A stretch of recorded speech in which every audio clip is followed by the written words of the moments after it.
Good evening. Good evening, Harstem. Welcome. Yeah, thank you. You welcome too. Yeah, me welcome to your stream, you to mine. You sent me a replay this morning. Good. Yeah, but this was just this. It was a replay I watched and I didn't get it. Yeah. Shall we watch Between it together? Yeah, I want to watch it together because I don't understand it. Okay, cool. Let's jump into it. Hopefully, I will understand it. Your initial statement on the replay before we watch. My initial Yeah, statement. what was your opinion on it? It's one of many replays you watched. Something happened. Yeah, I just didn't understand the build. The first 2 minutes, I just got confused. Okay, cool. Let's check it out. That was it. I didn't understand what the purpose was basically. I wonder. But it was a high level game, so I always assume everyone knows better. That's the default setup. I think it's good. Yes, this is how to do it, guys. Harstem, of course. Aren't you like top 15 on the StarCraft 2 ladder right now? Yes. Yeah. And of course, a practiced pro player, we know this. The more you know, the less you should think you know. At first, assume that high level players are correct and save your clever little stubbornness for later when you're really, really, really confused for a long time. Yeah. Absorb, then start to become stubborn. Perfect, right? Yeah. Let's take a look. I wonder if he's going to do the 3 peons in gold in order to get his voodoo lounge and barracks out early. I wonder if that's I'm not seeing your thing, by the way. Okay, let me... Yo, I watched Harstem ladder a bit earlier today. It's looking pretty good. Oh, good. My little birds are reporting. You've played Warcraft on stream. A lot. Yeah. Nice. Like 3 hours this morning. Wow. And I played an hour and a half before that off stream. I was gonna just play 1 or 2 games, but then some things, I felt like I was onto something, so I wanted to keep playing. Continue the thought. It has affected me too. Yesterday I was playing only Blade Master against human, even though you should go Farseer, because I wanted to make sure I have data points for you as well. Yeah, I actually played. I watched a lot of replays, so I started mixing in a lot of Farseer too. I played quite a bit of Blade Master, so I'm a different human being I was from what is it, 2 days ago now. Okay. And do you feel like your lost streak in StarCraft 2 yesterday is because I fried your brain a bit too hard 2 days ago, or unrelated? Possible. It is possible. Today everything went better. StarCraft went much better. Warcraft 3 went much better. Good. Yeah, it takes some time. Like when you get bombed by data, it takes some time to process it. Yeah. All right. So let's get into the replay. So I am not recognizing what I'm seeing yet. I'm just going to pause it for a second and say I'm not recognizing it yet. Lin has a build that he goes for 3 peons in gold for a little bit, so that he has 80 wood. Well, let's go to his point of view. So that he will have 80 wood in order to make a voodoo lounge on time. The voodoo lounge needs to be at 95% altar progress to get items without delaying yourself.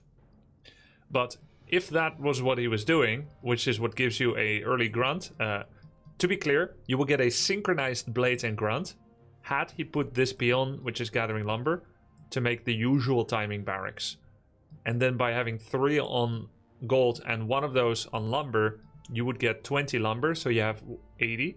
80 minus 50 for the racks is 30. And then you can make a voodoo lounge here, so that you go out of the gate with the normal, fastest possible altar, with heal solve, cell TP, grunt. You can start creeping, and then you don't have to do the run back, which saves you 10 seconds, right? Okay. So this has been a build that he has had. I am watching and learning as I go, because I have not seen him do this before. I don't know where it's going to go yet. So he's gathering extra lumber for what? Now, you know that, maybe you know the history of 4 peon. I see that you're already microing your peons, but do you know there was an arms race of Warcraft players versus Blizzard? No? So in 2003, 2002, when Warcraft came out, it was the successor to StarCraft 1. In StarCraft 1, you could build a spawning pool kind of towards your gas, and it would actually optimize pathing for your workers to do better gathering. Mm-hmm. And that could make 2 drones do more than what they would otherwise do. It was the same in Warcraft 3, and it's especially true in diagonal placement of gold mine. When it's directly top left of you, it's the best. Then top right, bottom left, bottom right, you get the best sub-optimal peon count mining. Now, Blizzard's theory is 5 peons is 100%, and 100% is 600 gold per minute, 10 gold per second. Okay. Right? That's optimum mining.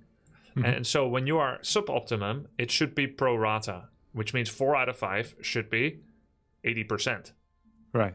But we are able to be better than this because basically you can only have one peon in the gold mine at a time. And that is the limit. It's not how fast they walk. A lot of people ask me on stream sometimes. They're like, oh, could you endurance aura next to your peons?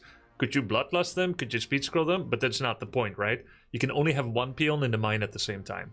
That is the cap. That's the threshold. So the only way that you would truly achieve 80% mining with 4 peons out of 5 is if you were to exactly need that long and you would arrive exactly at the time where that would cover an 80% load of income. But that's not what's happening. So you can sometimes be faster than that. So maybe you'll be 85% or 90% efficiency. And that's not the intent. You're supposed to pay for a lack of peon by 20% lack of income. Right. And so what Blizzard did is this was back in 2003, they did a patch. So pretty recently, they decided to do a artificial slowdown. After you've completed one round of mining, or maybe like half a round, it would slow down your peons in order to artificially obtain the 80%. And it only recognizes that it is in a process of gold mining when it has done like half a round of gathering, like maybe it went from the Great Hole to the mine or vice versa. Right. And so every time you touch a peon and you send it to do an idle task, like build a burrow, go to lumber instead, go attack the enemy, they have normal movement speed. But when they're in a process of gathering gold from the gold mine, they have slowed down movement speed in order for it to be correctly at 80%. Right. And this is why this works, where you keep pressing the peon and send it back in, send it back in, send it back in. They're always on their first trip. They're never on their second trip. And so they keep their speed. Now, I discovered this a long time ago, back in 2000, 2002, 2003. And that's when Blizzard implemented the slowdown. And before, you didn't even need to do anything. If you were in the optimum location with a burrow here, so the gold mine would be here, and you build the burrow here, it pretty much did 4 being nearly 100% by itself. So that's Blizzard that stacked a stokje, stacked a stick for it. Stokje for steken. I got it. I don't think anyone else did. No, sorry. That's when they fixed it, and then we started doing this: click, click, click. There's 2 ways to do it. You can take the peon that drops back the gold and then send him to the gold mine. And the alternative way is to keep taking these 2 peons, one that just dropped off, one that is about to deliver gold, and then you press E for return resources. And what that does is basically return resources is a smart command by Blizzard. It doesn't just return resources. It tells every peon in the control group to resume the task that they were doing. So even, let's say for instance, you take this peon now and you put him here because you were fighting or repairing, right? He has no gold in his pocket. So the only associative command that he has in his unit card is gather resources, which is hotkey G normally. And so you can press G here normally when the replay thing is in here, and then you can left click on the trees or on the gold mine. But he doesn't have the return resources command because he doesn't have resources with him. And this peon doesn't have a gather command in the unit card. And you can see this when you're in a custom game, which I guess I could show you, but I'm assuming you believe me. I believe you. But Blizzard smartly associated the return resources command not just with units that have this, but also units that have dropped resources, so long as you select this one simultaneously with a unit that does have resources. So say for instance I've got 6 peons standing here and none of them have resources in their hand. I don't remember who was gold and who was lumber. All I need to do is find any peon anywhere on the map that has any resources in his hand, select him, hold shift, select the other 6, then I press return resources, and these 6 will all go back to where they belong. That's very funny. That's interesting, and that is the kind of extra work that Blizzard put in creating a fantastic UI UX control scheme that just does what you hope it would do. Yeah. And so when you mess around with burrows, repair, so long as you've not issued a right click on the wrong resource, Like if this peon clicked on this tree, a misclick, and then went here, he would not remember he was a gold peon. He would think he's this tree gathering peon. But overall, what this means is that you can have return resources, give a command to a non-resource carrying peon to go back to where he belongs. And that means that this peon will understand he should run to the mine. And the funny thing is, peons have another associative behavioral change. Aside from the artificial slowdown in the gold mine, they also have a loss of collision. This is why... I noticed that. You noticed this, yeah. This is why peons that return lumber have no collision. They can walk through each other. But when you tell them to return lumber, they're on their first trip. They're not on a return trip. And that means that they have collision. So for instance, if I have these two trees cut, and my peon is here, and he's cutting this, and he has 8 chops, and you need 10 chops to return, and there's a blade master here, and he starts attacking the peon is stuck. And if I touch the peon, and I send him to go drop lumber, that won't work, because he'll be on his first trip. Right. This is a case where over micro can hurt you. Just let him keep chopping, and that's the only way he could get out. Because once he finishes the 10th chop, he will walk through the blade. And a lot of people don't know this. And it happens by accident sometimes when I trap a peon. They're like, oh wow, that peon just escaped. Did the opponent let it happen on purpose or not? So what's happening here is that when you take these two peons and you press... And I should just show this, I think it's better. We are fully playing off the audio, but we should be using the visual realm as well. So what happens is when I press return resources, which I can always press, even if you don't see this in the... I can always press it when I select one that has resources.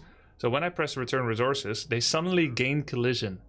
And that means that they will displace out of each other. There will be a little mini teleport, if you will. And if you do that right, then they can squeeze past each other in the direction you want them to go. Provided that they are walking through each other. See that? Yeah. Almost no one does it like this though, right? Only Hitman does it. But you see how sometimes you gain a teleport? Yeah. So Hitman was able to, in diagonal gold mines, get 100% mining with 4. He sent me a replay, and I spent like an hour trying to copy him, and I couldn't get 100% income. But it is possible. That's why I say it's possible to be anywhere between 80 to 100%. 80 being default, and any extra gains you have to get closer to 100%. And one more common misunderstanding from people is that this gains you gold, but it doesn't, right? It gains you... No, of course not. It just gets you the maximum capacity. It gains you lumber and loses you less gold than you otherwise would. Yeah. So I'm gonna start the replay again. This was not your question. No. Yeah, it's just like how in StarCraft 2, when you open up with no scouts, very often you end up getting more gas. Because you oversaturate your minerals. You always make sure you have 16 on minerals anyway. Sure, you just get more gas. Yeah. So, yeah, that's true. Well, you get a bit more minerals first and then more gas, yeah. Yeah, true, yeah. The main resource that you improve on is gas, so your tech is much faster. Yeah. All right, so I don't understand why he's getting 10 lumber, but maybe we'll find out soon. I'm just going to X through this. So then he filled his mine, so he's looking to book extra lumber. You know what? Okay. So what he wanted here is just to get more lumber, just so that he can tech faster. Oh, hold on a second. Oh, okay. Oh, all right. So this is a new and evolved strategy from Lin, I think. So I told you about the 3 peon mining, where you can squeeze out a synchronized grunt with your blade and pick up items from the shop as you come out. So you've got the 95% altar progress shop, which allows you to take it and go onto the map. This is useful if you want to go straight towards the enemy mercenary camp, expansion, or something of the like.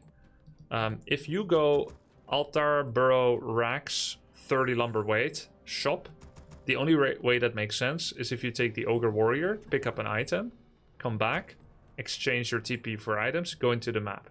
That's a very normal way to play that many people often did. The reason you would want the 3 peon non-stop lumber mining to get 80 lumber to do shop racks is to have a grunt into the map at the same time as your blade and to have items. And the reason you would want that is because you want your grunt to arrive shortly after your blade arrives on the other side of the map, or you want to use your blade and grunt on the first camp, finish the whole thing again without the need to go back to the shop to pick up items. Yeah. So you win like 10 seconds on that. Yeah. Yes, exactly. And what Lynn did here is he said, yes, that's how I used to do it, but I really don't think the grunt is valuable enough because it is slower than the blade. It comes out 1 second later anyway, usually, right? And it is also slower in movement, 270 versus 320. So it would arrive here pretty late, and I don't think it's going to play enough of a role, but I don't want to skip it entirely when teching to tier 2 either, because it creates some annoyances, such as when an enemy does this camp with immolation, heals up and runs straight to your base, then you don't have a grunt to dissuade them from standing in your worker line. So you still want that early grunt. It is a scout, it harasses wisps. It could join creeping if you wanted to, or it could check different spots, because the blade that doesn't go mirror image doesn't have a lot of places to check at the same time. His movement is a very valuable resource, and so now the grunt is checking things, and that's why he wants to do it that way. But he's no longer willing to pay the gold deficit of having 3 peon mining for a bit, because he values resources more, and the grunt is more of like a scout and stuff. That's what happened. So this is the eco play, the eco variation. Eco play with item fetch, early item fetch, with normally go across the map and harass, but he doesn't feel like he could get to the mercenary camp on time. I think he tested it before, he decided not to, and is instead just picking up an item. And then you could of course do all that without a racks. You could be like altar, burrow, voodoo lounge, tier up, then racks, then second burrow, then finally a grunt, and then your grunt arrives very, very late. Your first grunt's later, second grunt is later, and you gain maybe like 10, 15, 20 seconds on your tech. But now you have so few units that an opponent will start to dream of Demon 3 rush, 6 archers, Naga rush, and you just won't have enough grunts. You have like 2 grunts, shadow, blade level 1, no items, no options for scouting. You're kind of blind. You don't know if they're expanding, and so on. So that's why he has the grunt. Okay. So, do you want to watch the rest of the game? Need or don't need? You've already seen it. I don't need to watch the rest of this. Okay, so you understand the opening a little bit more. Yeah, yeah. I was just very confused because it felt like the barracks was a little late. But Yeah. Good explanations. A lot of things. It's very hard for me to judge what is good and what is bad. So I blindly follow, and then I hope it will turn all right. That's the way until to I do it. understand something. And I try to make as little. Actually, my intention is to make no changes in build orders, even if I truly believe that the response that I'm doing to something is incorrect. Yes. So I'll watch like a Lin replay or something like that, and he's playing a particular build, versus probably because he scouts something or he sees something. But I'm making no changes because I don't understand what changes I should be making anyway. So I think the chance is bigger that he's doing something correct than that I figured, that I understand what to respond to. I 100% agree with your approach, and I use the exact same approach when I was learning from better players, or even peers sometimes. Do you do the same? You played Dota, you learned Dota pretty recently. Do you do the same? You just watch high-level games and then you just trust on them? Yeah, I would just look at high MMR game, copy their build, and then go play it. Yeah. Admit I'm not very good at it yet, but try it.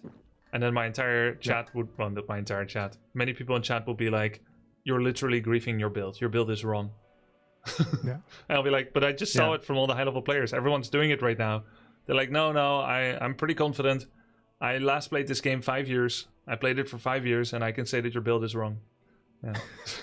It's very, very patience testing sometimes. But yeah, that was my method. I would copy high-level builds like a complete copycat until it felt right or wrong. Yeah. You've done some homework. I think it's time to see how you're getting on. Shall we just watch you play a game? Yeah, I'm down. You're gonna go play ladder. Yeah, so I just decided to get like a kind of a single build for every race. One per race. Yeah. Yeah. Okay. Yeah, so like there's no difference. I feel like I might want to change things up a little bit based on whether I see an expansion. Like I kind of would like to have within the next week have like a little bit more variation based on things I see. So Sure. like have a different response to someone expanding and a different response maybe even to certain heroes. I think that would feel nice for me, but we'll see. Did you notice how your peon came to the right of your burrow Yeah, and lost some that was time? Can you rally somewhat to the top left of your great hole and then shift click it to your mine? A little bit higher, I think. Just a bit higher. Yeah, like that. See, then it comes from the top. I don't even know if it's faster because he came from that far, but something to keep in mind. I like how you did your burrow with the 4th peon because you recognize otherwise it would delay your hero for 2 seconds.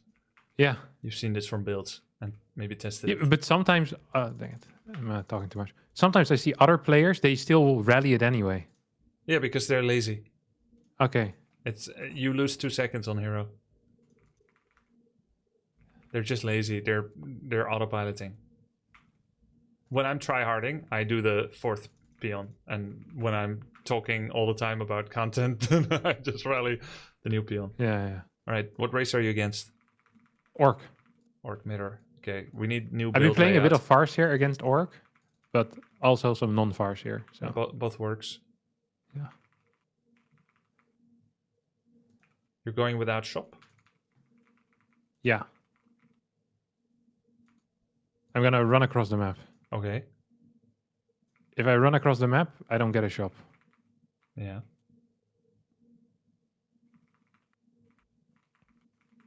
Unusual in Orc mirror, but I'm gonna watch.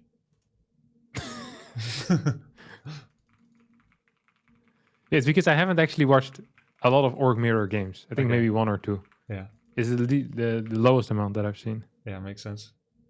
Or any mirror in RTS is the easiest to learn because you can just copy the last guy that beat you. But then I'd just be tower rushing with Farseer Firelord the entire day. Really? Is that what they're doing?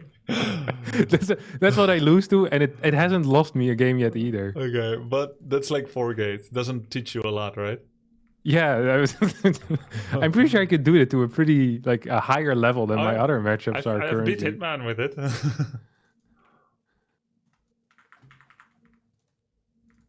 You show him you're here instead of blind wind walking for the chance of maybe being undiscovered. He wind walked. That's 20 seconds. He's gonna get ensnared. No, he's not. His wind walk is running out in 5. He's not here right now. Oh, there he is.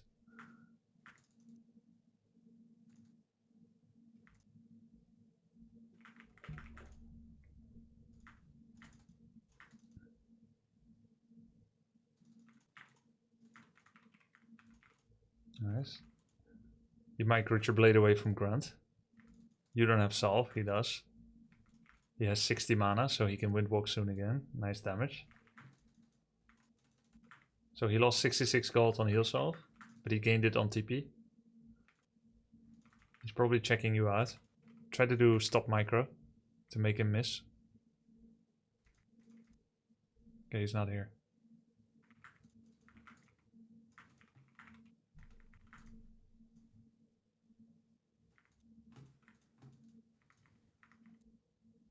Check how many salves he has. Okay.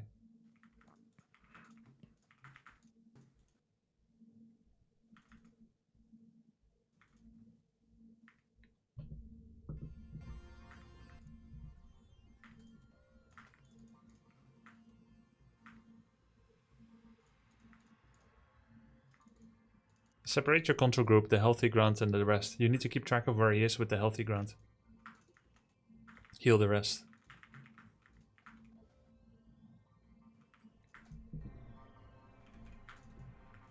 You didn't need clarity.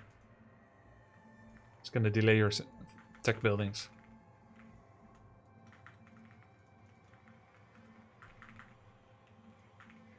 Brute strength. Oh. Brute strength after totem normally. Yeah. I think you cancel it. If you had speed scroll, you could definitely save it. You are still saving it. You heal self blade, but he never lost it. Oh, really? Yeah.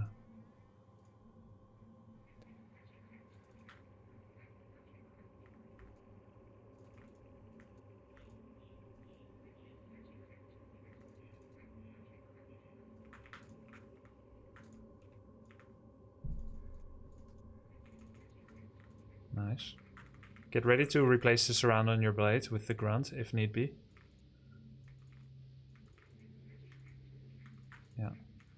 Almost good. That's it.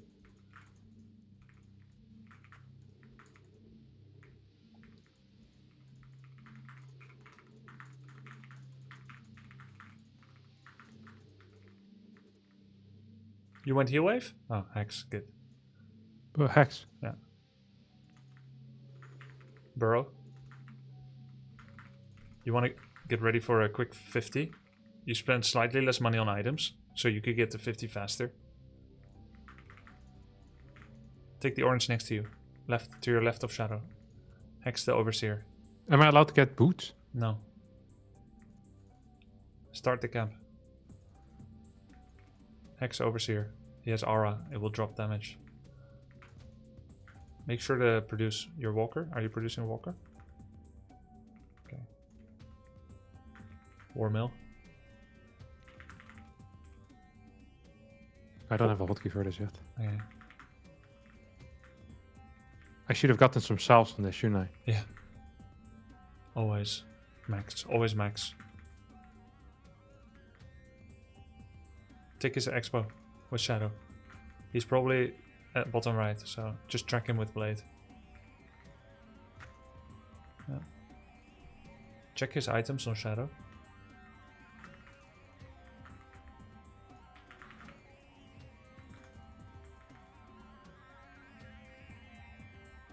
Go to your own small green and bring heal self to your shadow. Take the small green item if you can. Not this, not this, not this. The really good one below. Oh, he is there. He's gonna be there. Careful. Just go get item and reconnect. No, second walker first. Soccer, okay. Go connect. You need heal selves. You cannot do Oh, this. connect with me. Yeah. You have to heal self everything. I already have a second walker. Yeah, a third. Skip a third raider then. Save for Kodo. I don't have a hotkey for that yet either. Fix your control groups. Spirit link. Fight. Oh, I'm lagging. Oh.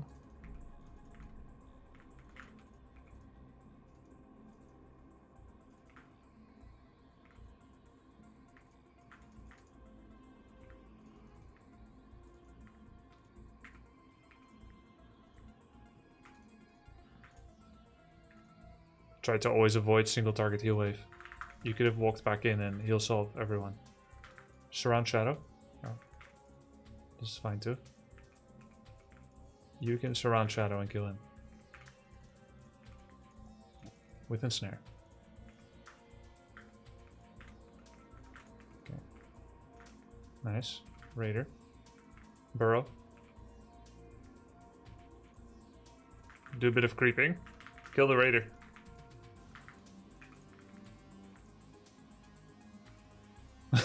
He got the creep.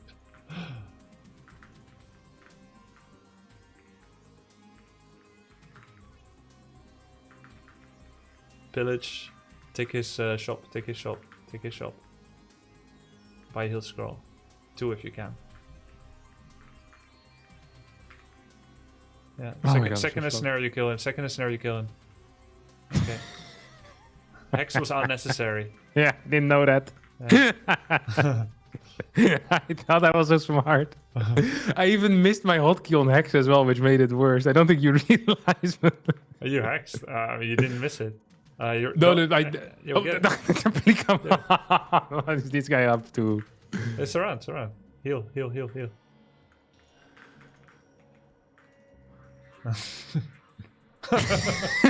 What a shit show!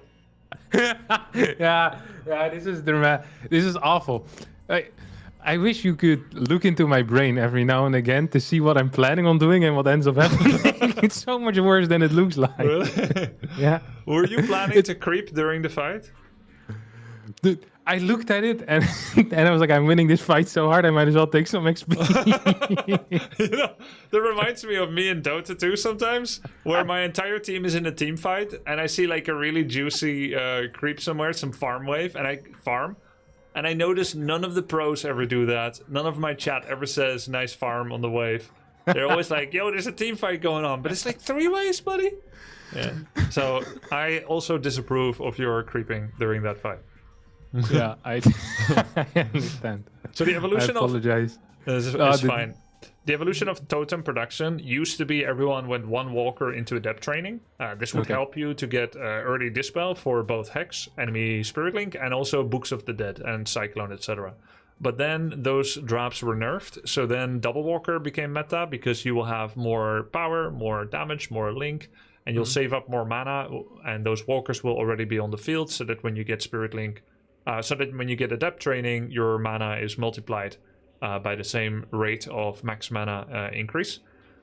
And then if you are someone that meets the enemy for a mid-game fight, when you have 2 walkers and they have 1 walker and they're 60% of the way done upgrading the adept training, obviously you have a massive advantage.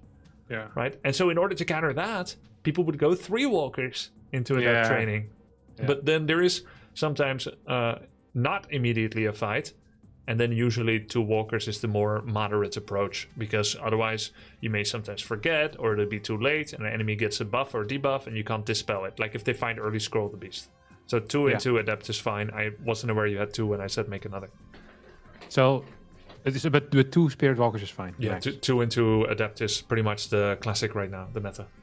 Okay, so my ideal army is 3 Grunts, 2 Raiders, 2 Spirit Walkers, a Kodo. I think you're 3 short then.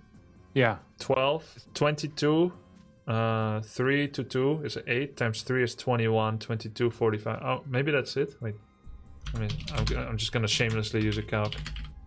You said 3 Grunts, 2 Raiders, 2 Walkers. Yeah, you're 1 short. So 3 Raiders, 2 Walkers, and a Kodo. Okay, you prefer 3 Raiders over... Yeah, the unit walkers. Control that you get out of it is worth more than the 3rd Walker. And because Walker upgrade takes so long, usually it ends up working out that way. But occasionally you may do double Raider, triple Walker, because you would have finished your War Mill by then, and you would really like to be making a Kodo already, whether you are at 43 or at 46. The moment you can make a Kodo, you probably should. And so therefore sometimes you'll do it from 2 Raiders. You gonna hotkey the War Mill? Good. Yes. R sounds correct now. Yeah, War. Yeah. Yeah. And then the Kodo I want as well. Where's the Kodo? Here you go. You don't want K. No, it's not on my keyboard. He has a split keyboard. What do you think? I mean, they could put it on T, I guess. For what? Koto. Very strong Dutch accent. Koto Beast. Koto Beast? Yeah, that will work. Okay, I think that's all the hotkeys I need. Every now and again, one will show up again. I'm like, oh, right, I wanted that. Okay. But yeah, this is fine for now. Okay. Okay. Yeah, go ahead. Not usually how we do Orc Mirror. You go into the map without heal solves. That means any trade you do where you hit each other is in his advantage. Yeah. We're going to need to get more efficient with our Windwalks, and he was also very inefficient with Windwalk. And the danger is, of course, if you're learning from him, that you think you can do a Windwalk every time he does one. Yeah, I also got away with murder here because it made no sense. The self thing is just ridiculous, right? Yeah. Like, normally what happens, let's say if you do that against Lin, you show up with a blade, he already has the item, he already has heal solve. So he's actually double ahead of you, right? He has a circlet, not circlet, that has been deprecated to a higher level. So he has a claws, ring, or gloves, or a ring of superiority. he has access to sell his TP and buy double heal solve, and he knows where you are, and he has more XP. And then you show up with a blade that, albeit has full health and mana, but you don't have any of those things yet. So what he's going to do is he's going to run to his shop, heal solve himself, then he's going to go into the map, and you probably don't know where because you don't have a Dust of Appearance. And then you need to try and have a mind map of where the last moment you saw him windwalk, where he could be within the roaming distance of 20 seconds of windwalked movement speed, which is a 10% movement speed boost, I believe. So he'll be like 350 movement speed, 30 more than 320. Right? So you start mapping out where are all the green camps that he could reach with a solo blade, with an item, and a full length windwalk. And then somehow you need to guess. If you move without windwalk after him, his grunt will see your blade, and then he knows whether you are or are not on the right track. And then he can change his direction based on that. So he has all the information advantage when he windwalks first and leaves with those good things. Yeah. And if you want to chase, you are 3 steps behind. And what sometimes works is like you go left, his grunt sees left, so he sends his blade right. But then you go right because you're thinking he sees you and he's reacting. And then if you do that long enough, suddenly maybe you find him anyway nearby because you happen to do all the right blind reading, whereas he's seeing with both eyes open. This happens sometimes, but you can't rely on it. Yeah. So then your best play is to finish off his trappers because they are the 2 bread slices. He already ate the cheese, but now you have to eat the breadcrumbs, the slices, without the cheese because he has the best creep.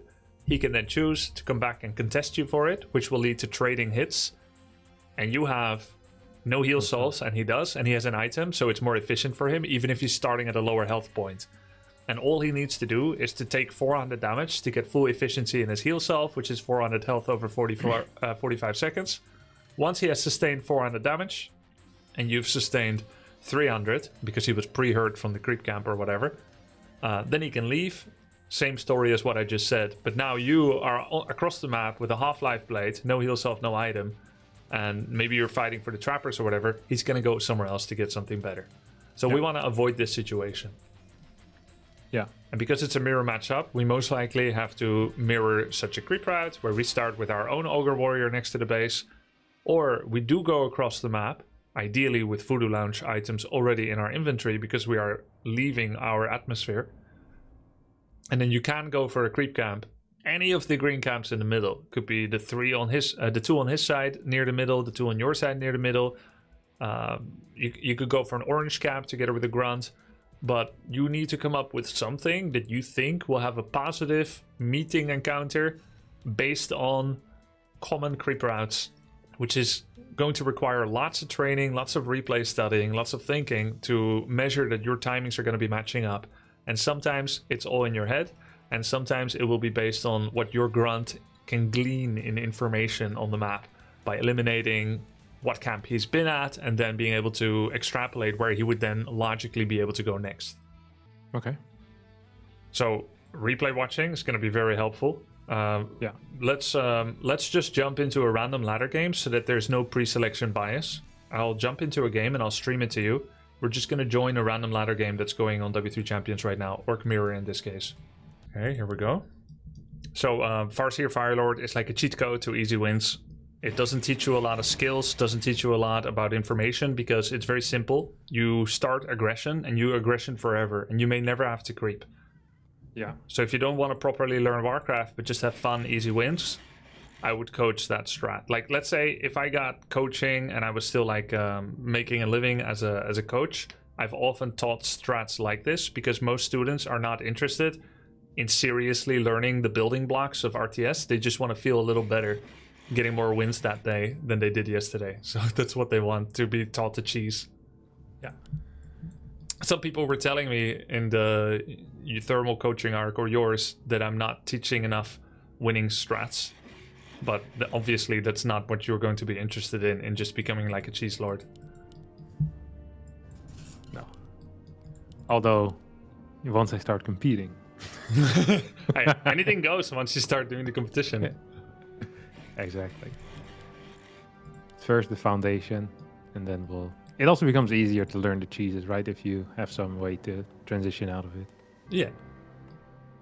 or to just general stuff. So Jackal, the Korean orc, he's using a strategy where he goes for the normal timing of altar, burrow, and barracks. Then he does a peon stop at 14 population, and then he makes a war mill. And what that does is 1 grunt into burrow, or he even can stay on 1 burrow, and then he can fit in 1 or 2 headhunters depending on his exact peon counting. He can fit in a headhunter when the Rax finishes. It's not perfect, but it's relatively close. He's already made too many peons. I would have made the burrow now if he wants to have more. So maybe this is like 1 Rax, 1 headhunter, and then tech without a second burrow. This is what I saw Lin do against human. Yes, this is very common against human. Yeah, this is exactly how I play against human. Okay, this is a good way to play. Except without the second burrow. I first tech. I get one headhunter. I tech, burrow, more headhunters. I think. Sure. Yeah. Yeah, there's many variations, and the key here is not to do it 100% the same every time, per se. Focus is a player that does the same build many times, like Old Happy. This peon got bugged. Oh. He wanted to return lumber to the Great Hall before the war mill was done, and now he never will until this peon 1 minute later is done with this tree. Need to look for such bugs sometimes. So the key with Lin is a very clever player that deviates his opening build a lot. You can see this burrow is too late. He cannot currently make headhunter. It's because he wanted his 19. Oh. He wanted his 19 population peon first instead of the burrow. So yeah, his build sucks. Like it's not optimized. Yeah, this looks nasty. Yeah, this is painful to see. Also, sorry, a question. Could you turn on the sound somehow? Because I have no in-game sound now. I had no sound from you too. Oh, really? What I will try is to stop the virtual camera method, which I suspect makes it so that Discord cannot read the sound. So I'm just streaming Warcraft, which I think will give you sound. Is that correct? Okay. Yeah. Yeah. So that virtual camera method that we got, that I got taught you, it's just a camera after all, so there's no sound. Yeah. But it's worse than the sharing the screen. It's worse, but it has the sole benefit that you don't need to do it as you find a game on W3 Champions. But we're pro gamers, we can we can manage. We can always do the share screen thing mid-game. Yeah. The reason that this strat came to exist, kind of the history of the Grunt Headhunter meta against human, is at first in 2019, Headhunter meta started to become really popular. They had received some buffs, bonus range, bonus health, bonus regen. That was enough to make them viable. You would then spam Headhunters from the start. Your first Headhunter would start to get produced right as your hero finishes. So that's not helpful for your first camp, not helpful for your first harass, but you would then save up 6 Headhunters as you go to tier 2. And that would give you plenty of opportunities to take this big camp after initially harassing the human player, which is pretty cool. This is an evolved version that you see here from Jackal and that you've seen from Lin and Focus sometimes.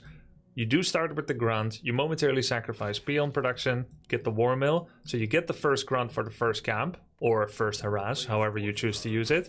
And then with some belated Headhunter production, not like full balls to the wall Headhunter, but you can get like 3, 4, 5 HH out depending on your exact order of things. And the cool thing is, because you have that one grunt, not only does he come out faster than any Headhunter possibly could, but also grunt will help you against fully dedicated defend footman upgrade openings. Ah, right. You can just keep the grunt at home and he smashes them. Not just for the footman run by, though. What you just said is very correct. But even in direct engagement, sometimes an Archmage 3 and 1 Water Elegiggle will do like damage on your Headhunter. And you can't reciprocate on the slow-moving footman wall that's coming after them because none of your Headhunters really do anything much. So you've got your Farseer and Feral Spirits, which can hit the defend footies. But even that one extra grunt just really helps to dissuade those slow-moving footies from moving towards the Headhunters with impunity. And then if you see that he is committing fully to defend footies, you can stop at 3-4 Headhunters and switch to a second grunt. Okay. The best second hero for Farseer opening usually is Tauren Chieftain, but Shadow and Panda are very valid alternative options. Panda is kind of a dark horse of the Orc Mirror matchup that can sometimes work because of the tempo that it gives. Shadow should have been surrounded and dead. And you see what Fire Breath does. You can get like 3 Fire Breaths off. It's like 70, 75 damage each time. So it's very good against Headhunters. Obviously a lot more useful than Hex and Heal Wave in a Headhunter battle. So there's... Is Headhunter versus Headhunter actually very common? For the longest time ever, it was all about Blade, Shadow, Grunt Raider, Walker. And I believe that's still the best. But if you face Farseer, Firelord, and you open with Blade Grunt, then you may go Blade Panda, or Blade Shadow, or Blade Firelord. Those 3 are possible options. And then instead of going Grunt Raider Walker against it, usually you go Grunt Shaman. When you are a cheeser, you will open Farseer and go Firelord. Excuse me. And very occasionally will you see a Farseer player playing for standard macro. Now, standard macro Farseer against Blade is usually tough because the moment this spell comes out, Feral Spirits aren't as good as Blade. Blade is just better scaling, better late game. He's a better tank and he has better damage output as the game goes on. And he's less mana reliant. And Orc mirror fights are pretty slow. And so mana is a big limiting factor, and Blade does not feel that limit as much as Farseer Shadow. So if you are Farseer and you like macro and you are against Blade, you will need to become a cheeser because you cannot macro that matchup. But if you open Farseer with the thought of cheesing, but you see that you are against Farseer, suddenly you're in a normal macro game again. Because you no longer have the time pressure of finishing the game early. So then instead it becomes much more like a StarCraft game where you are looking at a type of mirror matchup. You both have Blink Stalkers and you can try to find windows of weakness. So Jackal answered that question with like, are there any weaknesses, by saying, what if I just pick up a Panda and I attack when I know people generally don't have fortified defenses yet? And I'm the first aggressor. It looks like we have some kind of gentleman's agreement to both creep and never harass each other. And he said, I know how this goes. You're somewhere in La La Land. I go for your burrow. I have TP if I need to get out. Which is a big difference with Blade openers that always sell their TP, right? With Farseer, you can make a decision like that once to say, I'm going to do something reckless and daring. You could pick up a Pit Lord. You could pick up a Panda. You could pick up a Fire Lord. There's all kinds of options, but Panda is usually the best. I'm just going to go attack burrows. And then I'll write that as an advantage. You can then follow up with a tier 2 rush. He's doing it from the tier 2. He's not going tier 3. He's got range upgrade, shamans. If I'm him, I would just bring peons. Sure enough, he is. He feels like he doesn't need to compete on the even level to pick up, you know, a tier 3 tech. So he's playing full tempo, and I like that. He's got way more headhunters. Doesn't have troll regeneration upgrades on the headhunters, which I think is a waste. It's 1 health per second. Very good. And this creeping is super cringe because his peons are coming already. There's no reason to delay himself even more. I think he's going to solo creep the Panda, so he has Panda level 3 by separating the Farseer away from this camp. But this is, in my opinion, a very needless delay, particularly because he's not making a 5th burrow, so he's going to max on 50 population soon. And then this Headhunter upgrade is too late to be a part of the fight. He's got lots of gold and lumber in the bank, and so it really doesn't feel like this adds a lot of tempo. However, because he's 50 against 30, he's still going to win. And he's going to get Panda 3, so it's not the worst, I guess. But obviously he would have had to have another burrow in production, because now look at this. He's attacking with 500 gold. This is essentially like an all-in, but he's not playing it like one. Because he has money. Yeah, he's playing it slow. Yeah, but he's 1600 MMR, right? These are the kind of kinks in the armor that you're going to iron out as you reach higher MMR. Like, if someone does this 700 MMR higher at 2300, they're gonna make sure to use that gold in some way.